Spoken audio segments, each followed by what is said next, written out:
too old for this shit. Tveir á toppnum í samstarfi við Rekus á Íslandi.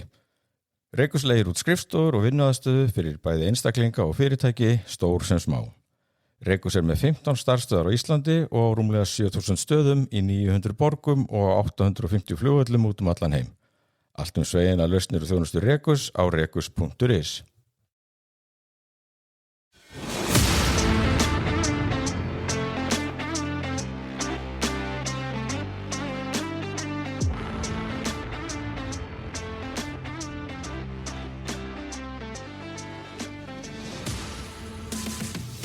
Ping-ponguðu hlustendur, þið að hlusta á hlaðvarpið þeirra á toppnum. Þetta mun vera þáttur númer #136 og við erum hérna tveir núna. Það sérst ég og Oddur. Já, ég hafði fyrir að koma. Já, það var gaman að sjá þig aftur. Já, takk fyrir. Og samt þú leistir þetta nú í síðustu viku með hansi svona nettir í fjarveru. Já, fannst það ekki það? Jú. Mér fannst þetta svo frábær þáttur. Er þetta grínast það? Það var svolítið góður. Hvað Karen og Una, maður. Halló hér, þetta voru geðveikar samræður, fárálega djúpar, maður. Já, skemmtilegt líka að fá svona rödd unga fólksins. Er þetta grínast, maður? Framtíðin björn. Já. Þetta voru því líka pælingar, maður. Alveg miklu betri. Ég hugsaði bara eins gott ég ekki mæta. Ég hef bara ekki gert neitt nema að þvælast fyrir. Ég veit ekki, en þú gerir náttúrulega alveg ágætlega grein fyrir hvernig myndin lagðist í þig. 28 years later, The Bone Temple. Nema, ég var vonast þess að fá að heyra eitthvað meira hversu hrættur þú varst, eða hversu þetta gekk fram að þér. Ég var varla neitt hrættur, þetta var ekki zombiemynd. Þetta var, það var ekkit, ég er ekki að fara að spilla neinu, bara taka það fram, ég er ekki að fara að eðilega neitt, en ég menna þetta er bara allt öðru sem mynd heldur en fyrir. Þetta er ekki jafn svona, þetta er ekki þetta sker, sko, þetta jump sker. Nei, en það var svolítið svona farið over the top í svona viðbjóði þarna. Já, miklu frekar, sko, og það er miklu auðveldara, sko. Þú ræðið við það, já, miklu frekar, sko, en auðvitað, þú veist, hélt ég alveg fyrir augun og svona við þessari mynd. En þetta var ekki svona, þú veist, mér var svo óþægilegt þegar þið í skóginum til dæmis í þessum myndum og það eru augljóslega zombjar þarna og þú veist, maður bara, það er hræðilegt, sko. Já, þetta bara, mér fannst hún alveg geggjuð og náttúrulega allt þetta djúran, það náttúrulega neglir þetta alveg stöngin inn fyrir mér, sko. Það gladdi. Það gladdi mig alveg ofsalega mikið. Já. Einmitt, ég skil það. Þú ert náttúrulega mikill Dúran maður, ef að hlustundur vita ekki. Já, og þetta er í annað skipti sem að sko Ríó, plötu albúmið fær að njóta sín svona í bíó. Það var það var Oblivion, var ekki eitthvað svona Tom Cruise mynd. Jú, sem var tekin upp á Íslandi. Já, var það Framtíðartryllir. Já, tekin upp á Suðurlandi. Já, þá var það bara líka í þeirri mynd, þá virðist þessi plata hafa varðveist inn í svona grimma framtíð, því að hann var með þetta plötuumslag í sínum bankar, sko. Wow. Þetta er svona plötunislega þetta kemst alltaf í hinsenda myndina. Já, gleymum því heldur ekki það var sennilega, hvað ætlaði að verið Thor, God of Love and Thunder, var ekki það sem hann hittir Hulk. Jú. Já, það var Bruce Banner allt í hennu komin í stuttermaból með þessu coveri Ríó, sko. Já, ok. Og þá hann sko komist í einhverjar fatabyrðir frá Tony Stark, sko. Þannig að það er Tony Stark, Iron Man átti Ríó-bólinn, sko. Þarf maður að hlusta þess að blötu það? Já, ég ætla ekki að pressa það, en þetta er náttúrulega svona, þetta er eina lykilplötum 80s og deilt meistaraverk þessarar uppáhaldshljómsveitar minnar. En nú það, við ætlum að kafa svolítið í Marty Supremo eftir. Eða það ekki það? Jú, það verður svona megin fókusin. Jú. Tökum fram hvernig við förum að tala spilla og svona, og vörum fólk við, þannig að fyrir ekki að hafa neinar auðvitað því. Reynum að muna það. En það er ýmislegt annað sem að fara að fara yfir líka, ekki? Jú, við þurfum alltaf eitthvað aðeins að rýna í þessar Óskarstilnefningar, en svona áður en að við förum í það, hvað er eitthvað frétta úr þínu glápi eða öðru leyti? Ég er einhvern veginn bara alveg pikkfastur í Traitors, öllum seríum bara, Traitors UK, ég er hreinda lent í því að BBC og Instagram eyðilaði fyrir mér, sem sagt spoilaði fyrir mér, spilti fyrir mér sigurinn, sko, sem er smáleðilegt að horfa á þetta núna, en ég lifi einhvern veginn. Svo er ég alltaf með dottin í svona á milli, þú veist, maður er oft með svona milliseríu sem maður setur bara á einhvern veginn til að hafa í gangi yfir dagina, þegar núna var ég á Kvöldóttum í þessari viku. Já, láta eitthvað svona mat. Já, þú veist, þegar maður er bara að borða morgumat, þú er kannski einn, þú veist að það er allir aðrir í vinnu, þú ert ekki að fara að gera neitt, þú ert ekki að fara að hitta neitt. Er ekki gott hvernig ég er réttleita þetta? Jú, þú verður líka réttleita. Já, og þá er ég búin að vera að setja á Industry, sem eru þættir á HBO Max, Fyrsta serían kemur út 2020 og mér skilst að gerist eftir hrun 2009, sem sagt hrunið 2008 hana, sent 2008 þetta svona cirka 2009-2010 þessi þættir og bottom line að þá þetta svona þættir ungt fólk sem að vinna í fjármálageiranum í Bretlandi í svona banka, þú veist, vinna í þannig að þetta er brest þetta er brest, sko, aðalpersonan áreindar að vera bandarisk, sko, svona cirka aðalpersonan og þetta er svona, þú veist, það er kynlífís og þetta er svona rosa HBO skilur og Kit Harington mættur í 4. seríu, sko Jon Snow, þannig að þetta er svona ástæðan fyrir að ég svona byrjaði að pæli að horfa á þetta, sko, mjög gott svona milli einhvern veginn, þetta er góð milliháttur okay.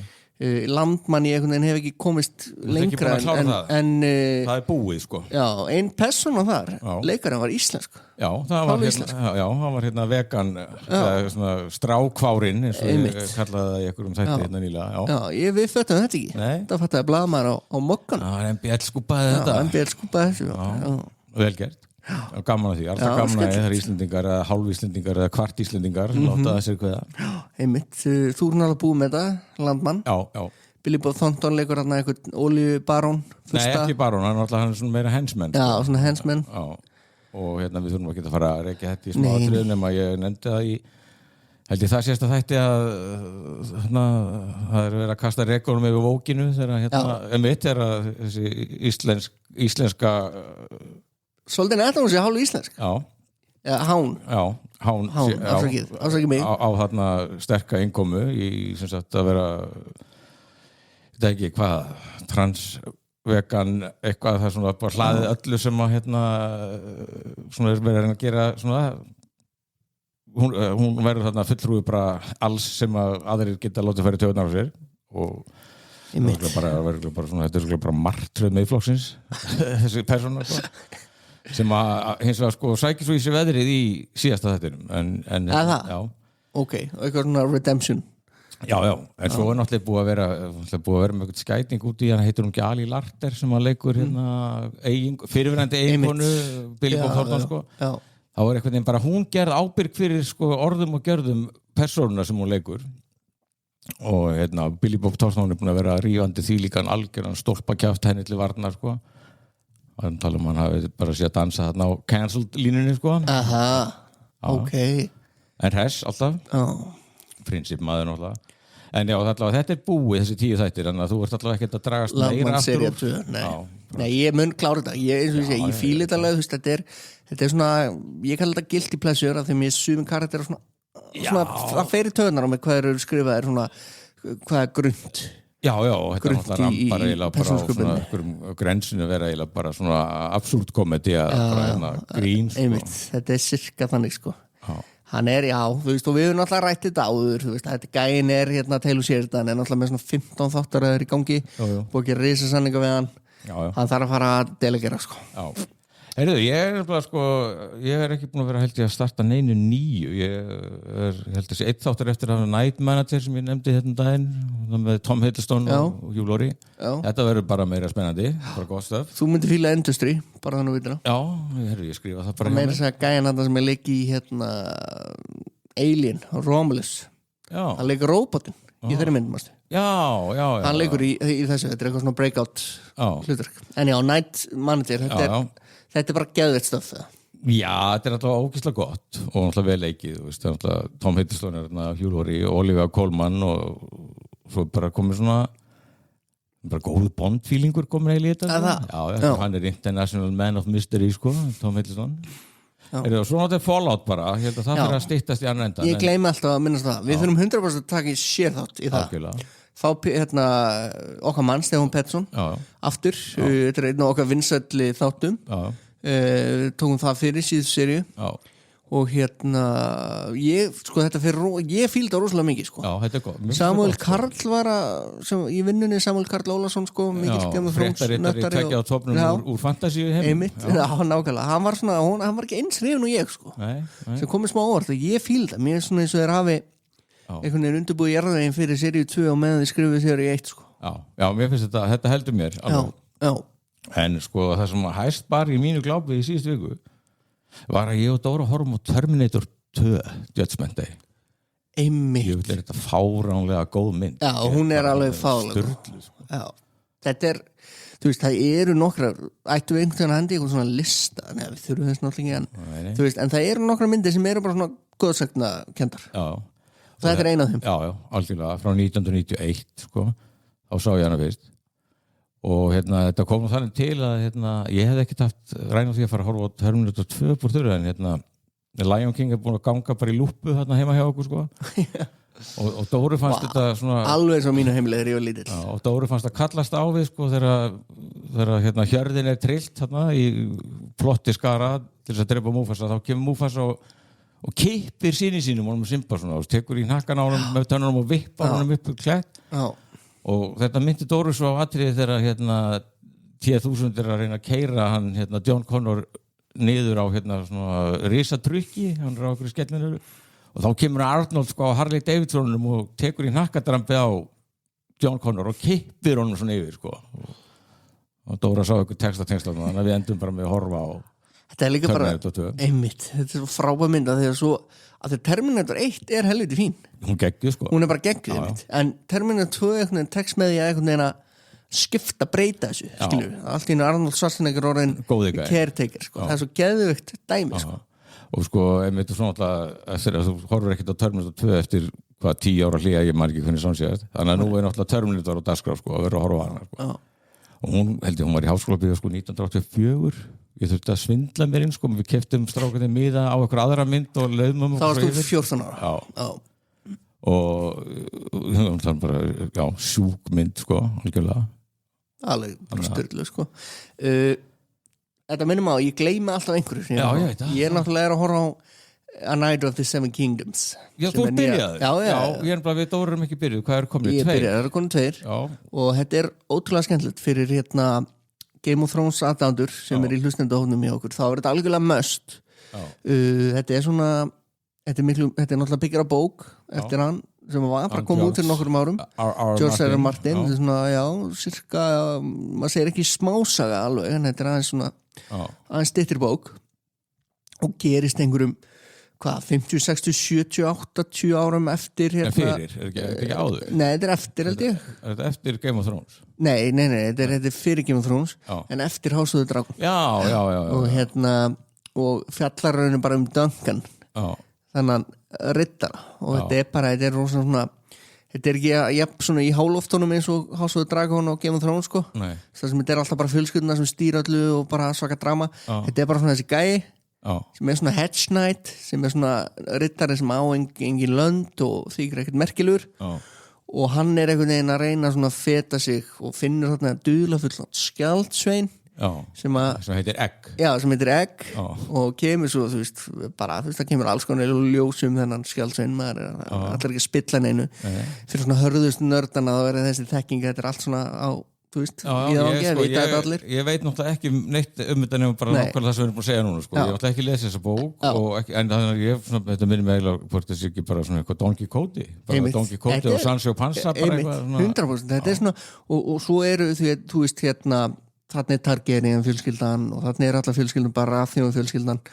og þetta er svakalega skemmtilegt og þetta er svona aðeins meira svona vennilega fólkið í Westeros svona the commoners þú veist, almúin og þetta er spin-off þá af Game of Thrones eins og House of the Dragon Ofbeld og klám aðeins minna aðeins meira svona, þú veist, bara til þess að það sem ég held að lýsi tóninu best í þessum þáttum og ætti ég að segja frá þá ekki bara að segja frá þessu það er aðdreið í byrjun og þeir getur bara spóla á frá núna 20 sekundur eða við líka heyra þetta hann kúkar, hann er bara kúka á viðfangi og það eiginlega segir rosalega mikið þess að þetta hann er bara eitthvað, stendur bara og er að kúka bara á gras þetta er bara alveg á gólfinu þetta er bara svona alveg bara svona, þú veist, þetta er ekkert endilega mikið ennþá allan með eitthvað svona geðut ofbeldi og þannig og maður er einmitt að finna að maður er frekar einmitt að sjá sko lávarða, þú veist, the lords sem er kannski bara svona hefða sér bara allt í lagi svona sem ég eins og þetta sé bara venilegt, þú veist og því Game of Thrones er þetta alltaf bara svona að býða eftir einhver drepa eitthvað þú veist, það er allir í hættu eitthvað þannig er þetta svona draðins minna þetta er skemmtilegt sko. Heyrðu, svo ég var að tekka á stöðun á Netflix það er ennþá í fyrsta sæti yfir þætti er þetta His and Hers. Já, við ætlum ekki að horfa á Ertu búin að horfa á þetta? Nei, alls ekki. Nei, En þú? ég búin með 2 þætti og ég Góðu leikara? Já, Punisher, John Bernthal. Já, þetta já, og svo sem að leikur hana leik Valkyrie í Marvel. Einmitt. Þannig að þetta Punisher og Valkyrie mætt. Já. Veistu eitthvað hver á bak við þetta? Þú veist, þetta á að vera svona mystery eða ekki? Jú, þetta svona húdæmi. Svona thriller minni, já. Já, við fáum 2 sjónarhótt sko, þeirra. Já. Hann löggan sem rannsakamál, og hann alveg sko líklegt suspect líka sko, getur verið morðinginn sko. Og svo þetta svona eiginkonan sem þau eru ekki saman sko, sem blaðakona sem líka rótast í málinu og getur líka verið, það dularfull sko. Þetta eitthvað, Þannig að þetta spennandi. Já, en það sem að hissaði mig mest þegar ég kíkti á Netflix, svo langt síðan ég opna það, að í 3. sæti við bíómyndir No Time to Die og svo bara Bond-katalókurinn eiginlega. Allur mættur. Já, af hverju, Amazon keypti þetta? Ég veit ekki, ég skil ekki neitt. Nei, ég skil ekki neitt. Ég skil einfaldlega ekki neitt. Nei, ég var að vonast þess að fréttamaðurinn kannski væri með skýringuna á þessu sko. Það ertu búin að skoða Prime hvort þið þetta sjá til eins Bondið? Nei, ég bara hægt að borga Prime einhvern mann. Það? Já. Ódýrast að dæmið? Já, 800 kallinn, við mátt tala 800 kallinn. Já, 900 held ég. Já, því að sko umræðan öllum gangi sko, það Amazon sem að fara framleiða næstu mynd, hvenær sem hún kemur sko, og að leita næsta Bond og svona, þannig að sko staðan bara þannig allavega á Íslandi þá bara, þú getur ekki séð til eins Bond á Prime. Nei. Okay. Hér koma bara upp sko Fast 5, Fast and Furious, Fast Furious 7, Sherlock, Bourne Ultimatum, alls konar svona spennumyndir. Þú veist, þannig þetta staðan. Sko réttindamál í Íslandi náttúrulega ekki eðla steikt sko. Nei, þetta skrítið. Þetta mjög skrítið sko og hver veit, þú veist, svo þetta bara tímabundið. Já, en ef fólk veit horfa Bond allan þá að drífa sig bara á Netflix, en þú mást bara eftir Friends. Já. Friends var bara á Netflix einu sinni mástu, bara horfði allir á það þar, geðveikt dæmi. Og þetta veri elda stíla. Einmitt, akkurat, og svo bara einhvern veginn data út af Friends og svo allt inn data inn á manni, það var sýnt á Stöð 2 appinu mjög lengi, svo allt inn data þaðan og þá fór það inn á HBO.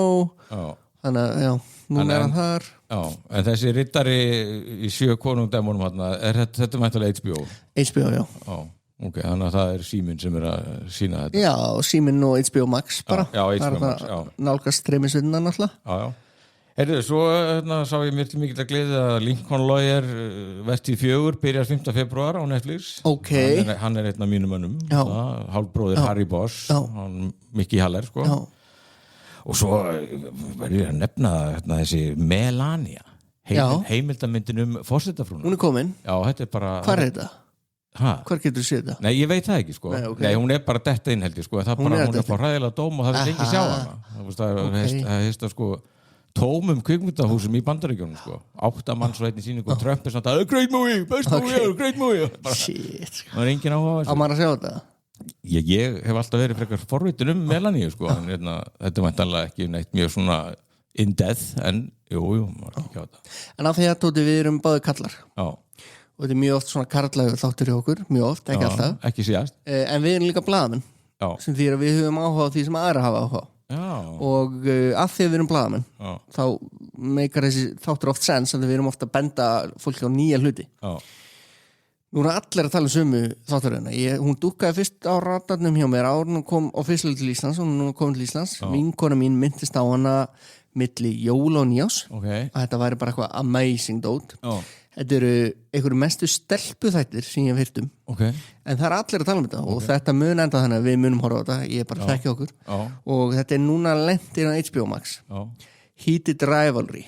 Já, heyrðu, ég sé það. 2 hockey stars fall into a secret romance that spans years as they chase glory and wrestle with love. Það eru kynlýsatri í þessu, rassariðingar, tippasog og ég veit ekki hvað og þetta er bara alla gellur tala um þetta 2 ekkert eðla heitir og ég manna hérna gæjar sko og þessi vinkonu mín sem að horfa á þetta og var algjörlega fyrst til þess að minnast á þetta um mig hún talaði um að þetta væri svo gott að þetta væri svo raunverulegt þú veist það engin farðar þú sér bara einhvern veginn allt á þú veist á líkomanu mann ekki alveg hvað samingi var fæðingabletti kannski og alls konar dót sko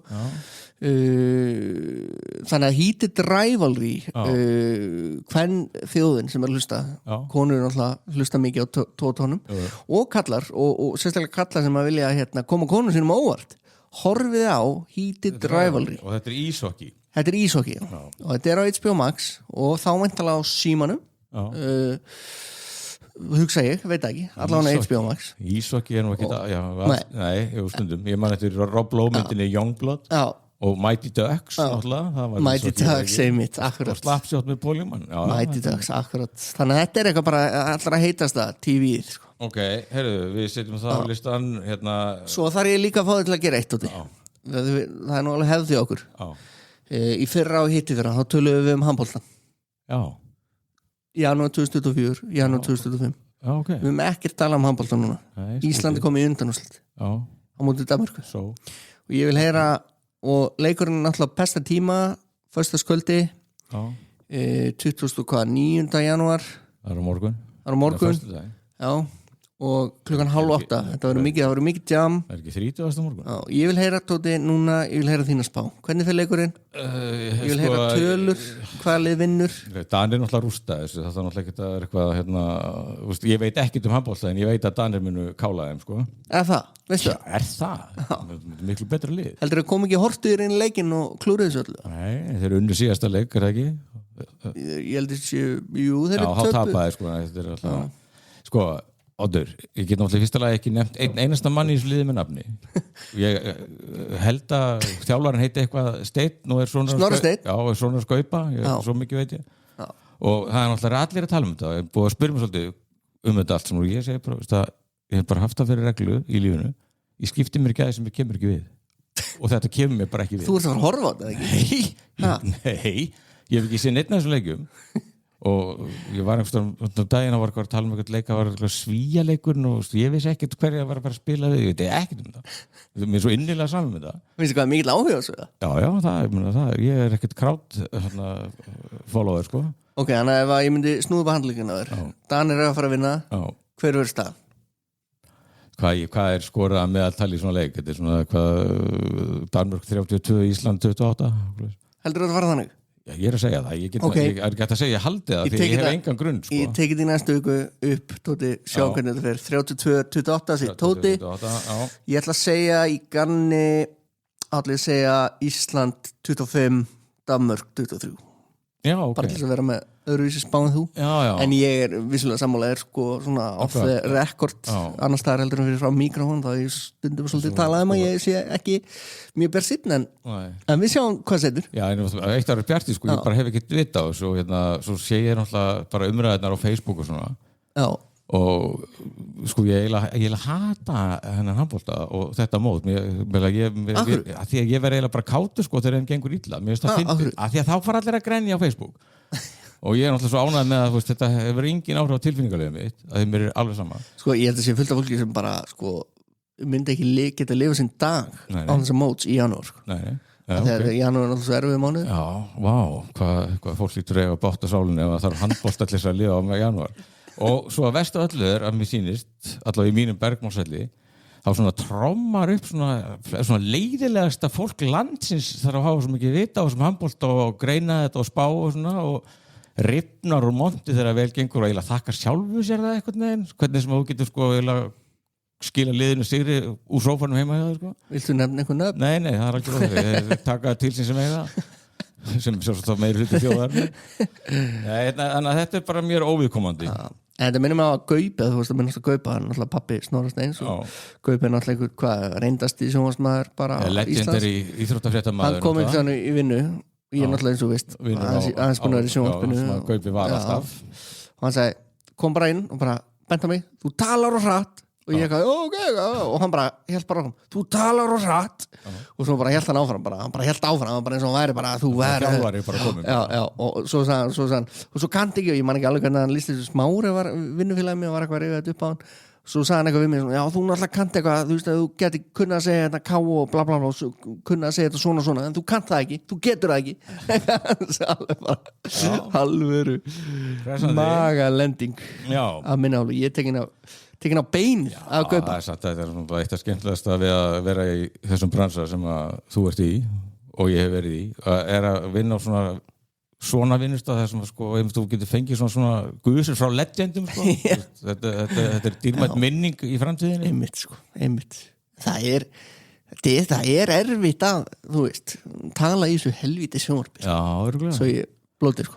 Þess vegna líður okkur nú betur í podcasti, en hérna... Óskarinn. Já, býttu bara hérna, ég ætlum ekki að fara að halda langa ræður hérna, það náttúrulega hellingur gerist í bíó, en hérna, ég held að verði bara nefna að Send Help, nýjasta Sam Raimi myndin komin í bíó.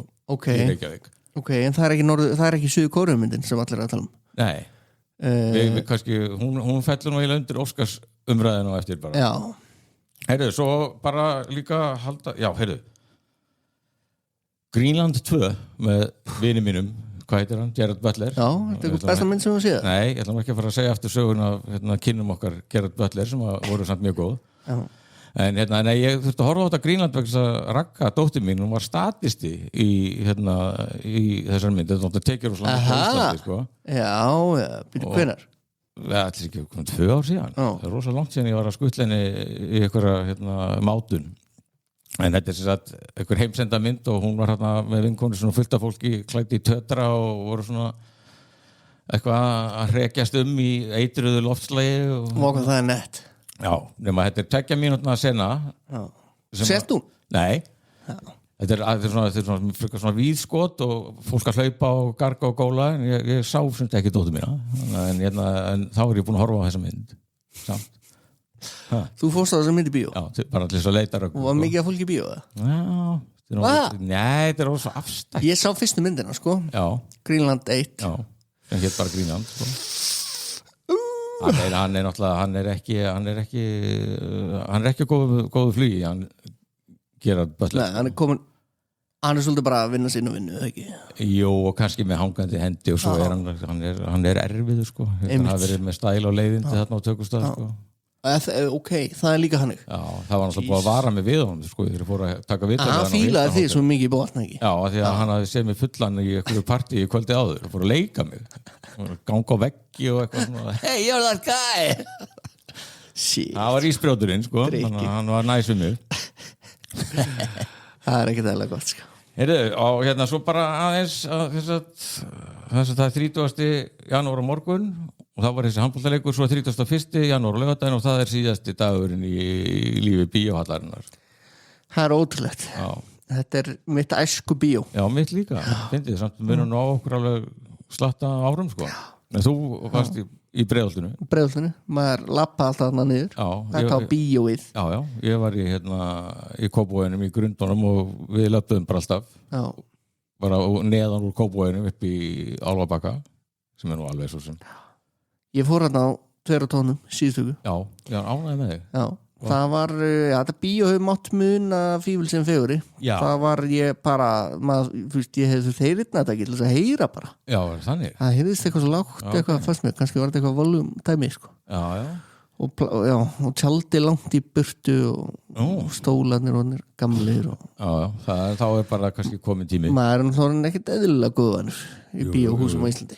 En þetta er sem sagt, hún opnaði 2. mars 1982 á 15 ára afmælistegi tvíburannars Árna Sam, Alfreðs og Elísabetar og Alfreð er náttúrulega búin að vera hérna held ég síðan þá bara, hann er náttúrulega aðalgæinn í bransanum. Nákvæmlega. En þetta, ég man eftir þessu sko, þetta var náttúrulega svo geggjað, þá var hún stærsta kvikmyndahús landsins, tók 1040 manns í sæti, stærsti salurinn, tók 525.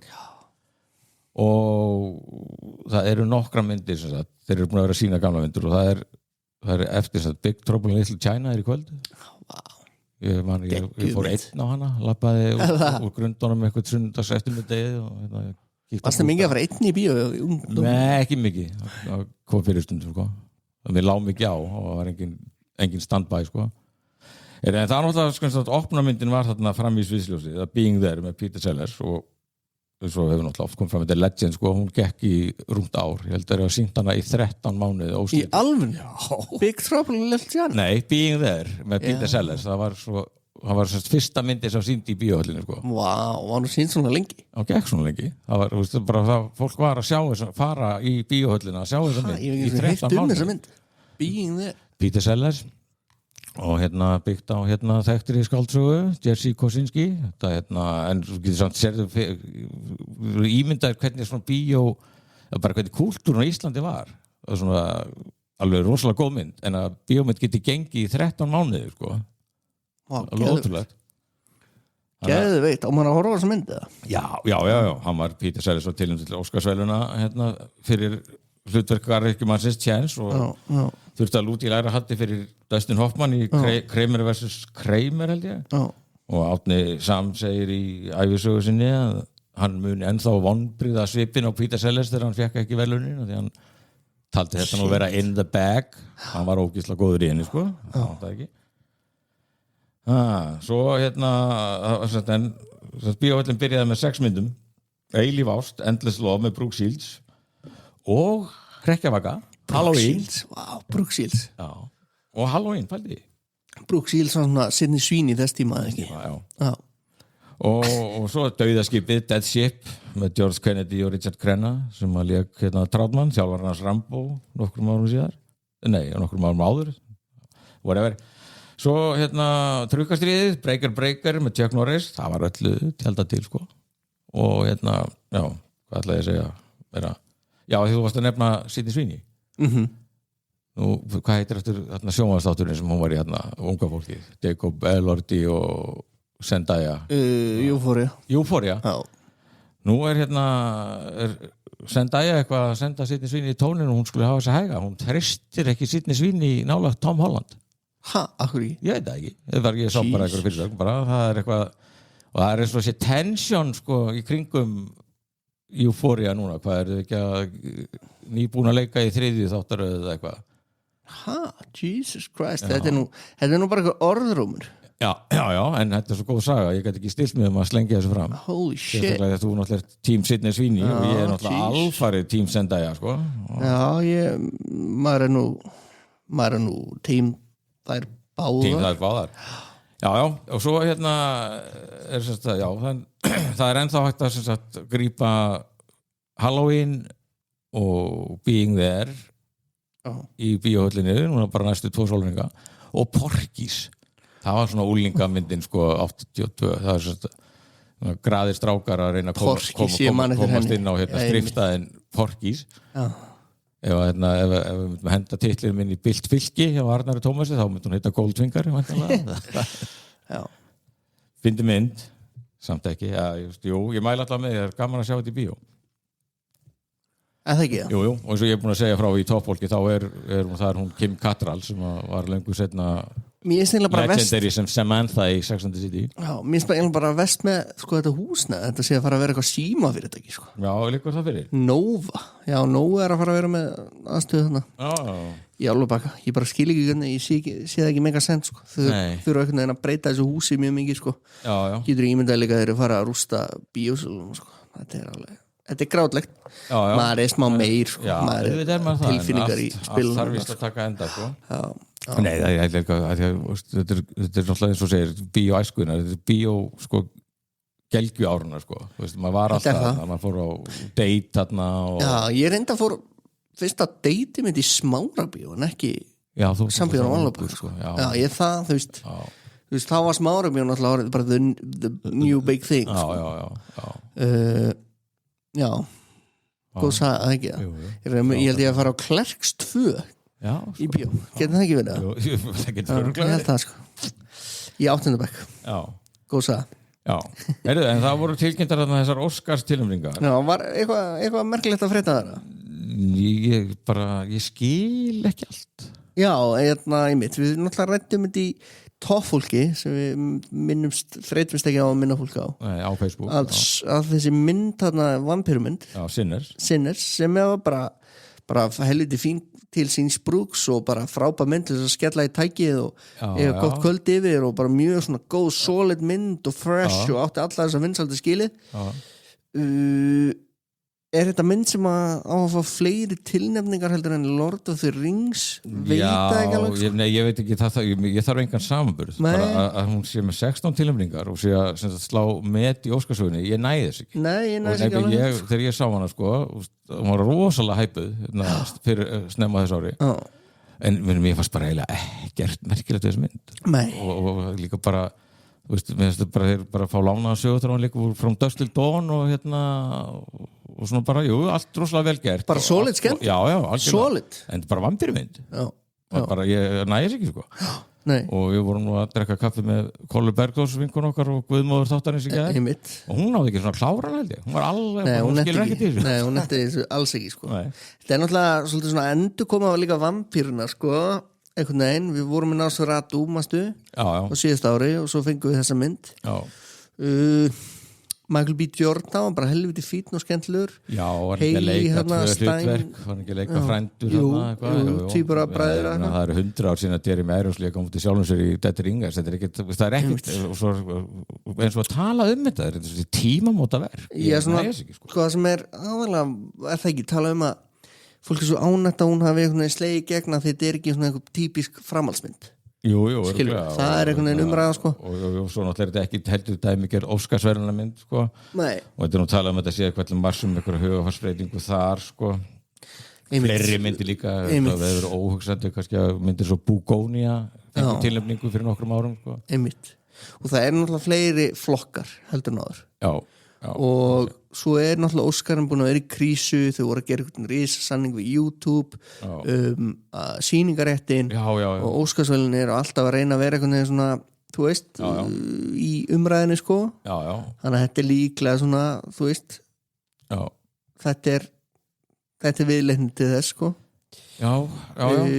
annað, þú veist, Timothy Chalamet bara, þú veist, við erum að tala um Martin Supreme þú veist, ég veit ekki um hina myndinar, mér finnst að hann helviti er svona líklegur hann er líklegur ég þarf að hætta að blóta, ég segi helviti er rosalega mikið þú veist, það er hanga of mikið með mér nei, hann er, Chalamet er fínn í þessari mynd og hann er líka að setja svona Óskarsveluna með, eða sem hann er með þessari tilnefningu þá er hann yngsti leikarinn til þess að fá 3 tilnefningar fyrir bestan leik í aðalhlutverki á eftir sem Marlon Brando átti þennan titil en nú er orðin 2 sko. Wow, Chalamet og Brando sko, var í Call Me By Your Name og A Complete Unknown og Brando í A Streetcar Named Desire, Viva Zapata og Julius Caesar Ég hef hvorki sé Call Me By Your Name né Complete Unknown, hvað finnst þér það?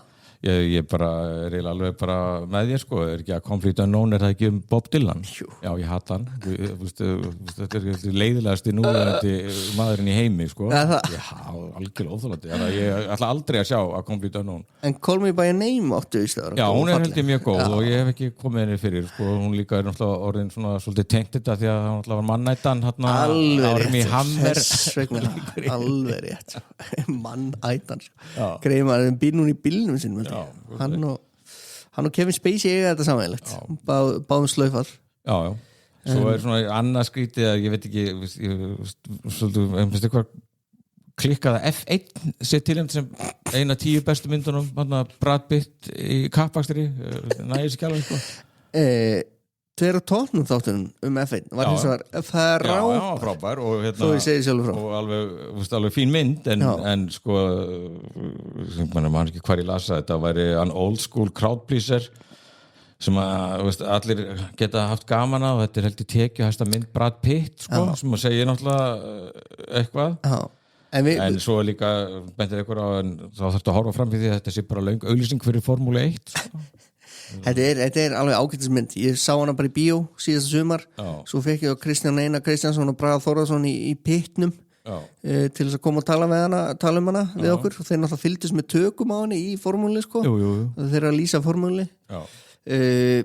alveg opið fyrir að sjá hana einhvern veginn aftur í einhverju, þú veist, stemmingsdæmi sko þetta er svolítið svona eins og ofurhetjumynd skilur, þetta er bara svona, þetta er skemmtilegt en þú veist, þetta skilur ekkert eftir sig og þetta er ekki þú veist, þetta er ekki besta mynd allra tíma skilur en aftur bara, þú veist, Óskarinn skilur bara eins og við höfum verið að tala um þetta er náttúrulega fyrst og næst bara klíkuskapur og pólitík og hefur volið lítið með gæði að gera þannig laga sko og þetta er bara svip á íslensku bókmenntaverðlaun gott að fá svona gildan miða til þess að klessa á kápuna og selja þess meira sko það er ekki aðaland máli að vinna sko, bara hérna tilnefnd Fengu þið og Jakob svona límið eitthvað mynd, nei, eitthvað bók? Nei, það er bara Þið dökka mann Nei.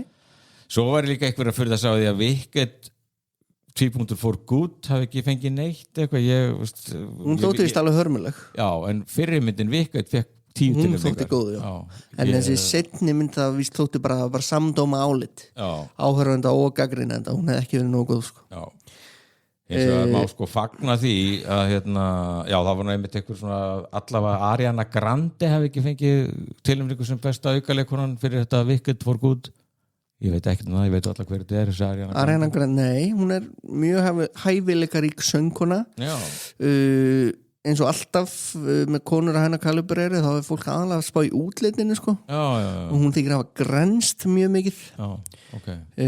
Þú veist það má líka melli hluta sko. En þegar við erum ekkert eitthvað að vera ógeðslega næs við Sinners þá hef ég hins vegar rosalega gaman því að Delroy Lindo sé tilnefndur sem bestu aukaleikarin fyrir Sinners frábærleikari og þetta er þessi leikari þetta er einn eins og þú þekkir hann og veist alveg hver hann er veist ekki enda hvað hann heitir hann er svona, já þessi, alltaf góður sko classic og einhverjum fannst hann hefur nátt að fá tilnefningu 2020 fyrir Da 5 Bloods eftir Spike Lee og hann hefur búin að vera mikið hjá Spike Lee Malcolm X, Crooklyn, Clockers og hann var Get Shorty The Cider House Rules, þetta er svona solid gaur þannig að hann er vel að þessu komin finnst mér geðugt Herru, en hefur að fara í þessa mynd Já, ertu búin að úttala þig þetta? Já, sko Hvaða mynd varst það, já, No Other Choice No Other Choice, það er eitthvað mynd sem er vist alveg snilt Já, hún er með Mér langar að sjá hana Já.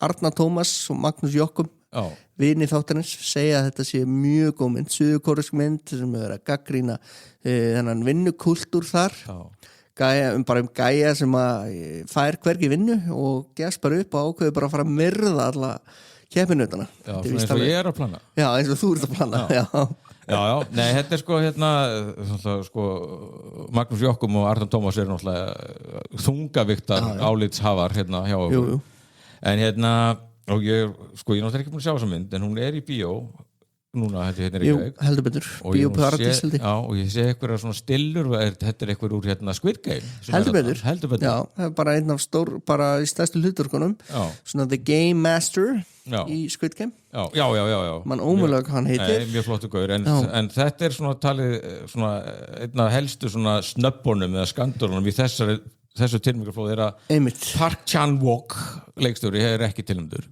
og hefur aldrei verið tilnefndur hann gerir ekki Oldboy og þetta er alveg þetta er sko þrusu leikstjóri sko okay. en hann virðist einhvern veginn ekki hljóta náð fyrir augum akademíunar og sem setur þetta í skrítið samhengi akkurat núna þessi mynd hefur náttúrulega átt að vera bara slamdöng að því að svo mikið af erlendum myndum tilnefndar við erum með brasilísku Secret Agent og norsku eða sænsku Sentimental Value Sirat þetta er bara svona þetta er Óskarsverðlaun ár Bíó Paradís þetta er allt bara Bíó Paradís myndir sko. Akkurat sko. og hann fær ekki að vera með hana einhverjir stælar þannig að það er svona kannski eitthvað skrítið við það og svo er náttúrulega Frankenstein með 9 tilnefningar svo steikt ekki Guillermo del Toro samt sem leikstjórinn sko okay. og ætla þessi ekki bara þetta er Netflix mynd, er það ekki eitthvað 100% það minnst svona 9 tilnefningar á Frankenstein verða helvíti vel í lagt sko Herru, Marty Supreme ef að fara út í þá umræðu aðeins fórir út í þá umræðu sko hvað, við ræðum þetta hispjuslaust við verðum að gera það kannski byrjum á að tala um hvað þessi mynd er sko, allavega við getum bara kynnt að leiksann þetta er náttúrulega, hún heitir Marty Supreme og Timothy Chalamet er í titilhlutverkinu hann Marty og þessi mynd er með 9 tilnefningar til Óskarsverðlauna Akkurat og það er annar Sadfi bróðurinn sem að gera þetta en hvað var að segja, hún gerist 1952 Já, það er nefnilega, þetta er svolítið skemmtilegt þetta gerist svolítið skemmtilegt tíma Já, ég elska þetta tímabil sko. Er það ekki, svo náttúrulega þessi 80s tónlist sem er einhvern veginn undir, þetta er algjörlega up your alley ég var rosalega rugglaður sko, og menn ég var að horfa á þessu mynd bara því ég var einhvern veginn búin að býta í mig þetta var einhvern veginn sannsögulegt eða svona byggt sannsögulegt taug í henni á einhverju sko og Marty Reisman hann er til en hann var aldrei kannski neitt sko einhver hann var ekki að keppa, þetta bara byggir þetta bara, þetta bara verið að færa mjög mikið í stílinn sem bara skemmtilegt og hann náttúrulega að spila þetta ping-pong borðtennis og hann var sem sagt eitthvað gæði sem var fæddur 1930 og var bara eitthvað legend í New York og var borðtennismaður og bara það, þeir tóku bara hann og byggu svo til þessa mynd í kringum hans karakter og þannig náttúrulega við þurfum svolítið að tala líka bara Safdie leikstjóran þegar hún náttúrulega voru bræður þeir eru bræður sig, eru ennþá á lífi og hinn fór að gera Smashing Machine með The Rock þeir koma báðir á þessu ári þeir eru búin að gera myndir saman en eru hættið því og veit enginn af hverju sagan segir að það hafi verið út af einhverju kynlífsatri þar sem að þið hafi verið ósáttir einhverju vafa sem að framkomu annars þeirra það var við ungan leikara einmitt, akkurat en þeir eru báðir með svona íþrótta manna ævisögumyndir á þessu ári Smashing Machine með honum The Rock veitur hann, Dwayne Johnson og svo þessi hinn, bróðurinn með þessa Marty Supreme og nú talað að nú liggi fyrir hvor er betri leikstjóri og það væri þá ekki Josh Jú, ég meina er það ekki bara málið það? Það virðist vera ég að því að þarna fer allt einhvern veginn til fjandan því að þeir gerðu Uncut Gems með Adam Sandler og þetta eru svona myndir maður fær alveg bara og þessi líka, Marty Supreme maður fær fyrir hjarta að horfa á þessa myndir svona hraði og þurftir ekki að taka öll lifi en ára nú fórst það þessa myndi Nei, ég náttúrulega tek þau náttúrulega daglega en nú veist ég að pacemakerinn var ekkert að senda aukastuði í hjarta á mér Nei, það er svona þrúandi, þetta er svona stressa, þetta er svona intense Uncut Gems að Adam Sandler var ofboðslega hardcore og hann er svo intense típa að maður var alveg náttúrulega orðin meðvirkur og deyju stressi Einmitt, og mér fannst þessi vera svolítið svipuð í þessu stressdæmi Benny Safdie fór að gera The Smashing Machine á meðan að okkar maður Josh Safdie gerði Marty Supreme Ef við berum þess að tvær myndir saman það er augljóst að Josh Safdie er betri leikstjóri heldur en Ben með þetta Ég einhvern veginn hvað fannst manni eiginlega? Mér fannst þetta bara ekkit eðlilega skemmtileg mynd einhvern veginn bara grunninn bara fannst mér hún gerði helling fyrir mig þessi mynd hún náttúrulega byrjar á þessu unbelievable kynlífsatri og þessu hvernig þetta var teiknað bara getnaðurinn sáum bara sæðis frumöldar að synda einhvern veginn í 8 egginu einhvern veginn alveg gælið dæmi þess að hamra þess inn að þarna væri að getnaður eiga sér stað einhvern veginn og það ekki sem samt einhvern veginn loka atrið og hér bara einmitt förum við í alveg spilla loka atrið þar sem hann horfir á son sinn sem var rosalega djúbstætt og merki barnið sitt það var rosalega djúbstætt atrið sem hann væri loksins að fara að taka ábyrgð á einhver öðru heldur en sjálfum sér og sínum pingpongferli ég hugsaði ekki, ég var svo ruglað ég var bara svona átti plotti að vera einhvern veginn að þetta væri ekki hans barn og hann var að uppgöta þar í atrið ég skildi hann ekki Nei, það var vís og svo googlaði þetta, það var engin það var eitthvað smá umræð en alveg ekki þetta er náttúrulega þessi Marty sem er svona óbúslega metnaðar fullur og æðislega góður í pingpong og ætla sér stórluti þetta er náttúrulega bara andstyggilegu maður og með svona dætti þegar ég var að horfa á þessu mynd þetta er svona Ferris Bueller gone full psychopath alveg, ég hef aldrei séð Timothy Chalamet leika svo mikið hálfvita Nei, hann er rosalega góður og hann heldur einhvern veginn dampi og karakter alveg út í gegn það gengum ekki á þetta síljúandi, bullandi þetta er náttúrulega óþólandi manneskja en samt eitthvað sympatist við hann það er þessi New York einhvern veginn svona gyðingur sem er einhvern veginn, af því þeir eru náttúrulega gyðingar frá New York eða þú veist, bræðurnir þú veist, eða bara hann, Safdie maðurinn það er einhvern veginn, það er svo fyndið þetta væp einhvern veginn, hvernig ég tala um hvern annan og hvernig allir er að reyna að búlja hvern annan hvernig frændan sem átti skóbúðuna og reyna að búlja hann og svo að segja þær alltaf I love you, ég elska það einhvern veginn, með því að þú veist, vera einhvern veginn að ná þú veist, tilfinningarlegri stjórn og manipulata hvern annan og hvernig hann kemur frá náttúrulega við þessa barnsmóðu sína Já, sem sko æsku vinkonans Já, og hefur engan áhuga að veita henni nokkuð stuðninga náttúrulega hafnar því að eigi þetta barn fyrsta lagi, hann púlar alltaf át hann er svo flinkur að draga hann út áður en að þessu kemur Já.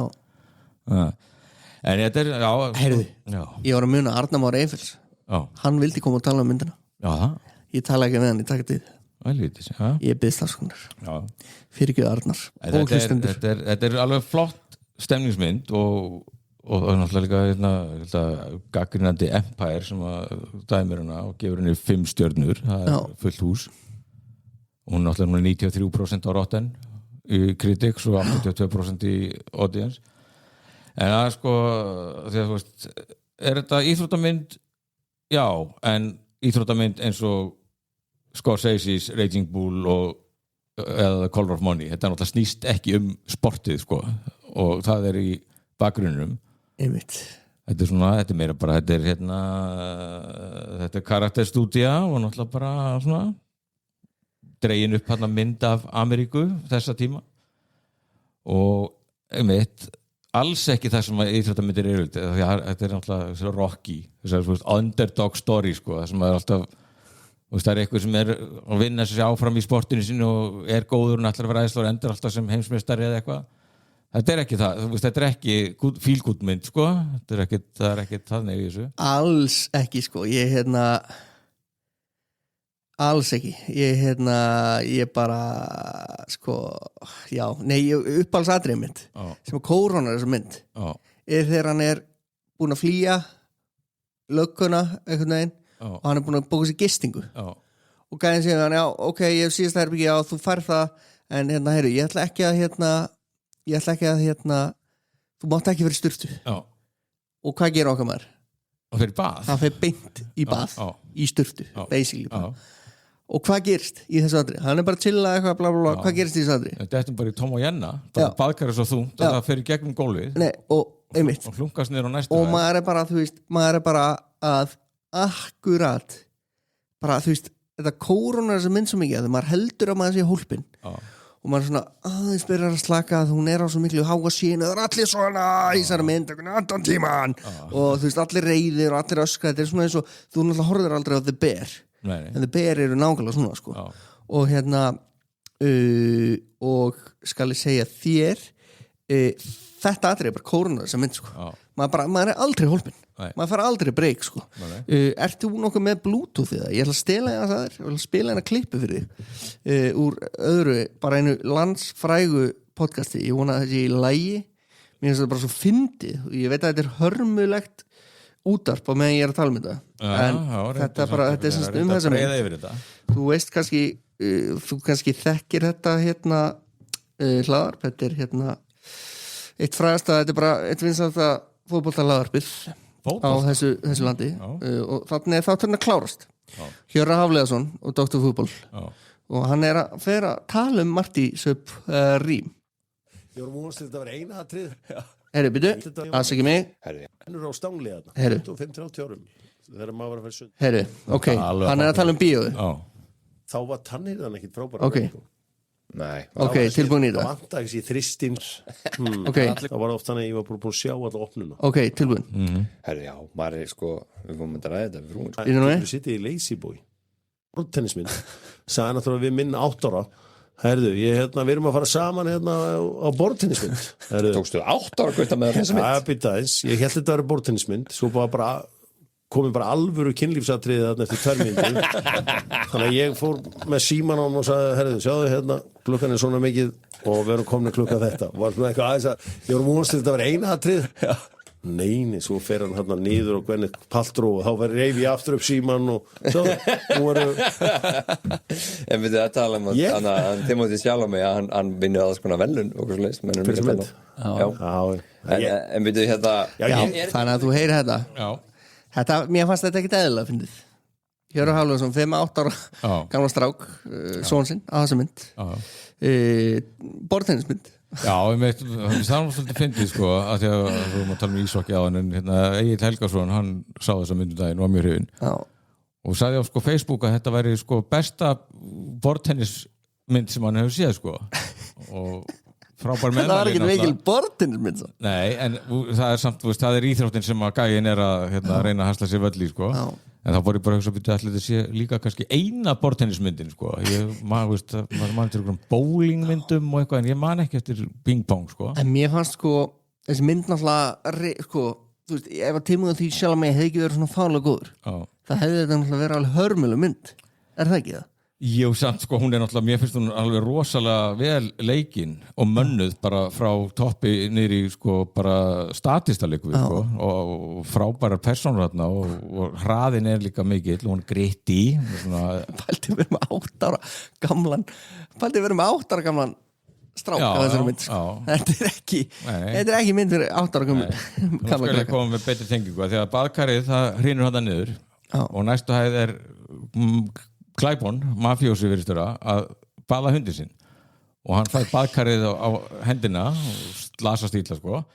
Sá sem að leikur þennan mann, gangsterinn Ezra Miskin, er engin annar en leikstjórinn Abel Ferrara sem að gerði meðan annars The King of New York með Christopher Walken sem er einhver bara stórkostlasta glæpamynd sem ég séð.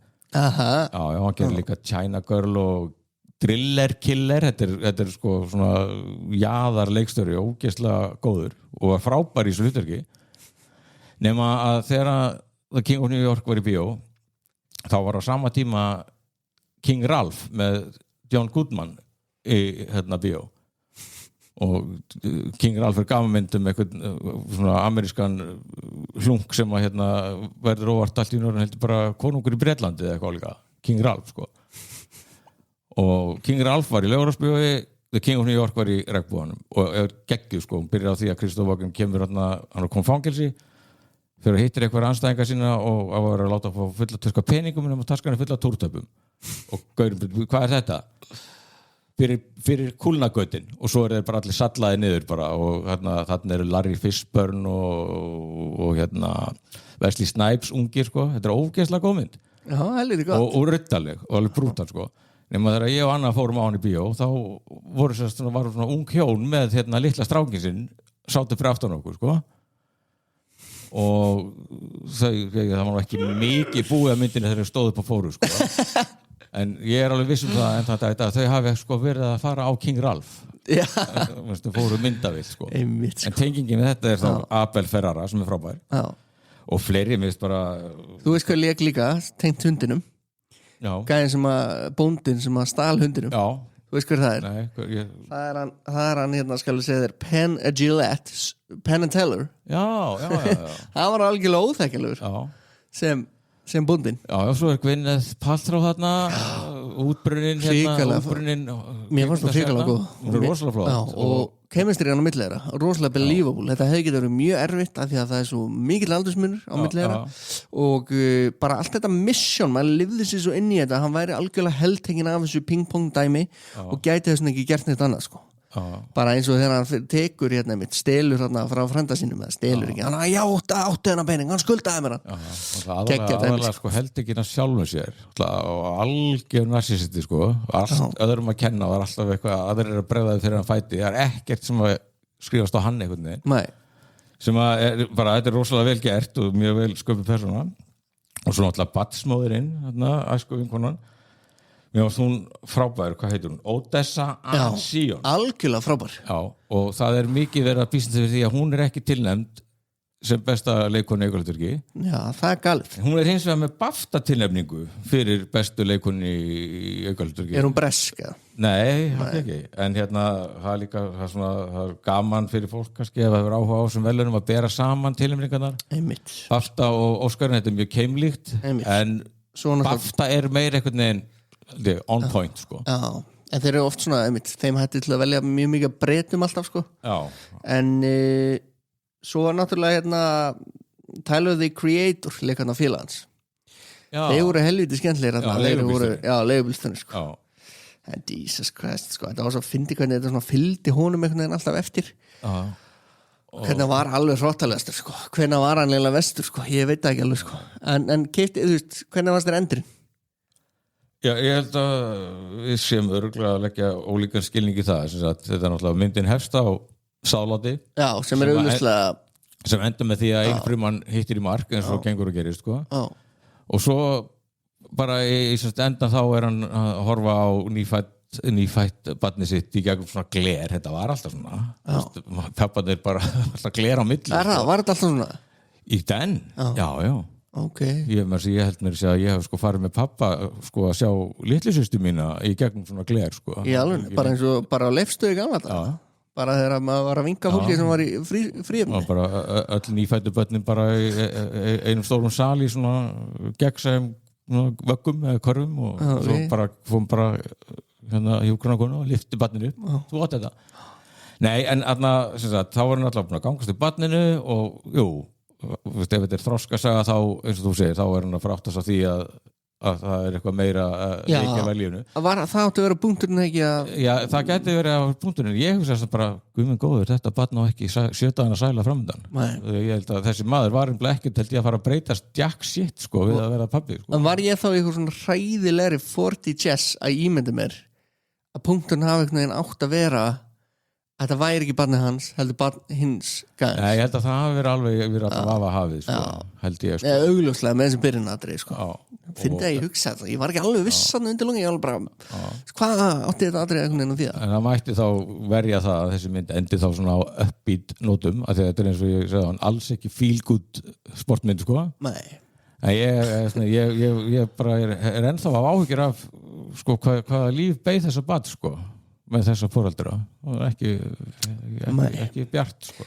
Nei, allir hérna hinn raunverulegi Marty allir hann hafi átt börn Ég þóra ekki að fara með hann en hún gerist alltaf 52 sem er bara ógeðslega skemmtilegt þetta er ógeðslega svona bara cool tímabil þetta er svolítið svona film noir frábært tímabil og svo einmitt, þú nefndir á hann 80's tónlistin og það er skemmtilegt tvist að svo er bara Tears for Fears með Everybody Wants to Rule the World og besta öllu var ég held að bara verið fyrsta lagið í myndin er Forever Young með Alphaville þetta er eitthvað one hit wonder sko úr 80'sinu gerðu bara þetta lag og svo lítið til þeirra spurt sko þannig að þetta er allt alveg opaslega svona, vel gert og flott og hardcore mynd og þetta er 2,5 tími og Ragga, dóttir mín 17 ára, henni fannst hún geggjuð sko. Já, fórstu með henni? Nei, hún var á undan hún var á undan pappa sín Já, ok en hún er líka náttúrulega Já, hann er ekki rifin Jú, og hún er náttúrulega búin að vera tím og því sjálf með náttúrulega mjög lengi sko. Akkurat hún var hæstána með þetta Hann hlýtur eiginlega að fá Óskarinn ég veit ekkert, ég man ekki hverju var hann aftur að keppa móti varstu með það fram að það er náttúrulega Leonardo DiCaprio og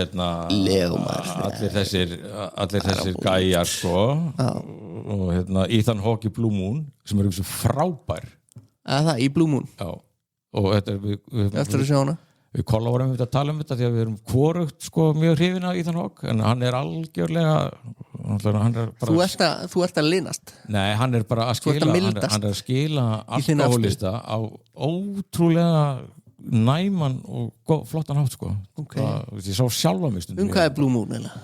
Er það alkohólista? Nei, já, þetta er náttúrulega bara drikkveldur lagahöfundur sem að samti söngleiki með öðru hvorum Roger and Hammerstein áður en þeir urðu dúo með sitt allt Oklahoma og alla þessar legendary söngleiki sko.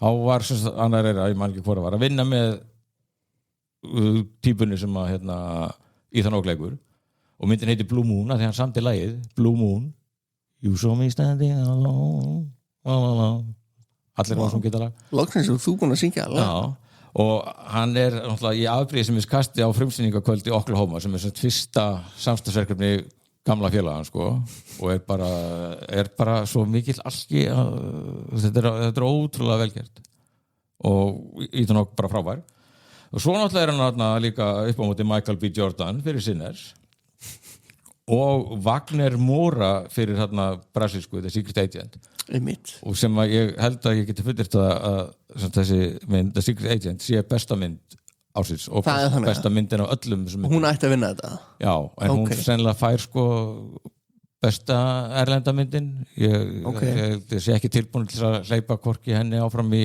bestu myndina nýja þessum leikara nei. Og þannig að það Timothy Chalamet er alls ekkert öruggur sko sérstaklega ekki, það fer nátt eftir í hvernig það raðast en ég ætla náttúrulega að lega mér að spá því að Sinnes fái svo bara engin velun sko. Það séu bara tilmyndingarnar og ef það er þannig þá er hann laus við Michael B. Jordan af því að ef þetta snýst að hinn megin þá er Sinnes náttúrulega bara að hýrða alveg Getur hann ekki fengið fyrir búninga eitthvað svo leis Nei, svo kannski bara mun hún raka þessu saman tónlist taka bara 11 stittur bara eitthvað svo sko. En ég held ekki ég held að bestu kvikmyndir í sögunni Return of the King Titanic og þessi mynd All About Eve eða eitthvað Sinners Heyri, já, við erum geggjaðir við erum báðir hrifnir af Martha Supreme en leiðir ekki illa yfir myndinni þessum fála hraða og þessum miklu reiðinni Jú, hún er ágeng sko, sem er gott í þessu tilfelli og mér semt að hraðin var ekkert að fara mikið í mig það bara, þessi persóna fór óbúslega mikið í mig ég hafði bara andstið á þessum Martha Supreme sko bara douchebag frá helvíti umlegur já, unbelievable dæmi sko en það er oft vænlegt til árangus fyrir leikara að leika ömulega gaura og illmenni hvenær er þessi Óskarverðlaun er í mars 15. mars held ég hef skrifað það er seint í ár, eða ekki það? Nei, þeir voru alltaf í mars svo var þetta orðið eitthvað februarflipp þarna á tímabili nú er það er 15. mars 98. Óskarsverðlaunin hosted by Conan O'Brien er hann ennþá? Hann er fínn, eða ekki? Jú, ég bara held að hann er góður svo fáið Billy Crystal næsta ári það er það geggjað hann er ennþá bara besti kynnirinn eða sko hann er lang er þetta ekki ára ágætt? Jú, við erum bara, þetta var góð yfirferð já, og ég held að við býðum aðeins með tveir á toppnum spána bara þá nær dregur ég er bara aldrei lent í þessu áður ég er bara svolítið lost ég þarf að sko liggja yfir þessu til þess að eiginlega bara geta spáð öðru bara því sem að ég vil að fari sko. Ég er ekkert við heldur við sem að ég horfi alltaf á mér tókst til dæmis aldrei að horfa á Emilia Pérez sem allir voru bara hún með vinna svo var hann ekki neitt sko. Nei sem betur fyrir, hún veist alveg hörmuleg sko, einhver söngamynd í Mexiko og eitthvað trans mafjósa Zoe Saldana var það ekki Jú. Herru, takk fyrir að hlusta minnum á toppfólk takk fyrir ykkur Tóti, takk fyrir þig já bara, you're welcome og þar til næst og ég hlakka til að fara yfir það með þér eftir viku Tóti, hvort þú hafði referið með handboltan já, áfram dæmi við getum verið Evrópumeistarar eftir viku nei, það er alveg útilokað en ok